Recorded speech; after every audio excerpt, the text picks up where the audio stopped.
That is sounding nice and spicy right there. This is a 2003 Les Paul Custom, Alpine White, such a cool looking guitar, a guitar that I have struggled with tonally for so many years. I've rolled so many different sets of pickups through this guitar, trying to get what I want out of it. I probably had the most success with a set of TV Jones humbucker size P90s, but I took this guitar out for a show recently and the TV Jones P90s in it were microphonic. So I struggled a little bit at the show. I basically had to play the entire gig with my volume backed off a little bit, which was fine, but I wasn't getting all the thrack and all the enjoyable overtones that those pickups had in there. So I saw some Bill Lawrence pickups pop up on Marketplace. Great price. They were local to me. Big thank you to Uncle Troy of the Gear Podcast for pointing these out to me.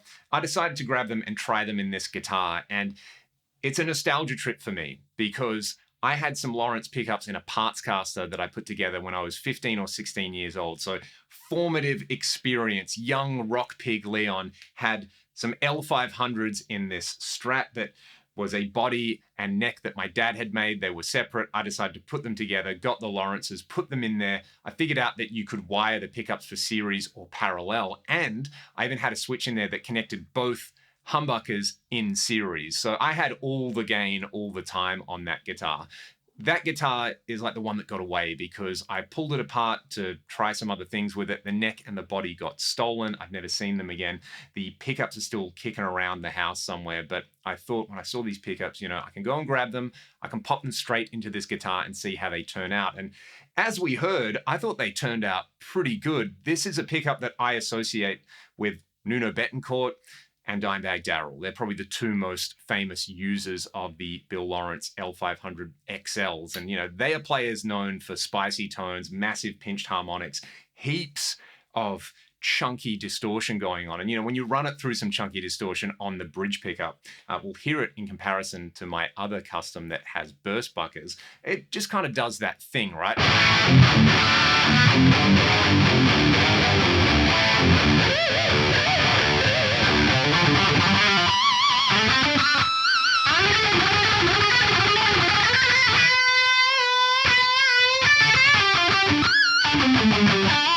Like they just have a sound, and I think that sound really suits this guitar, which is a slightly darker sounding guitar acoustically to my other custom. The custom has burst buckers, which are great for that kind of 70s, early 80s style crunch. This one just has all this extra compression and like a very mid-forward EQ curve where it sounds like you've just got a boost on already without having to use a boost, which is why I suspect players like Nuno and Dimebag loved playing with them. It is worth mentioning all the madness around the Bill Lawrence pickup name. Bill Lawrence, the man, was an innovator and amazing designer over decades, came up with, the dual rail design for the L500, loads of other work that Bill did as a contractor for brands like Fender. Bill ended up going into business with his family and made pickups as Bill and Becky. They now make it as Wilde pickups. But there's also Bill Lawrence USA, where one of Bill's ex-business partners ended up with the Bill Lawrence name. So they're Bill Lawrence USA branded pickups, but Bill Lawrence, the man, was not involved with the company at all. And just to be on the side of making everybody upset, I have a Bill and Becky L500XL in here. That's the bridge pickup that you're hearing. This is a Bill Lawrence USA L500R. The L500XL sounds pretty amazing. The L500R, it sounds fine. I've never really loved any pickups that I've put in the neck position of this guitar. I think it just might be this particular guitar. But if you see them out there, and you see L500s for sale, just keep in mind that if you're buying Bill Lawrence USA branded pickups, none of the proceeds are actually going to Bill's family at all. I'd encourage you to check out the Wilde Pickups website. I think Bill's wife and his daughter are now making the pickups, and you're supporting a homegrown business, which is pretty cool. And it's nice to see the designs staying with the family. That's something that you really don't see too much anymore. And I've got no affiliation with them at all. I just wanted to give them a shout out because I love the way this pickup sounds. Having said that, let's hear some clean, crunch, and dirty tones with this compared to my black Les Paul Custom that has some Gibson burst buckers in it. What I find really interesting with this is that while these pickups are known as devastating high gain pickups, I think it just kind of manifests itself as overall a different type of pre-EQ going into the amp, where the burst buckers still sound really, really chunky. To me, they've got more of a tight low end and like an upper mid-range thrack, for use of a better term, whereas the L500s have this real mid-range, like somewhere in the 1 to 2K zone. They're just absolutely pushing that. It sounds like you've got a mid-boost pedal on or something, and it just makes everything sound super juicy. But they do clean up all right, and they're not bad for crunch tones as well. They're not just a heavy metal pickup is what I'm saying. Let's hear that.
so much for listening to the tones on here and my little nostalgic story about trying out some L500s when I was a teenager. This definitely feels like coming home, having these pickups in here. I'm going to live with them for a little while. I'm going to see if it's just sort of like the honeymoon period still in effect. If I'm still using them in 6 months or a year, I'll make another video and let you all know. But for now, I'd love to hear your experiences with these pickups. The L500XL, all the L500 variants. Have you got some pickups from Bill and Becky or Wilde pickups? Let me know in the comment section below. Send them some love because I think they're still making fantastic products.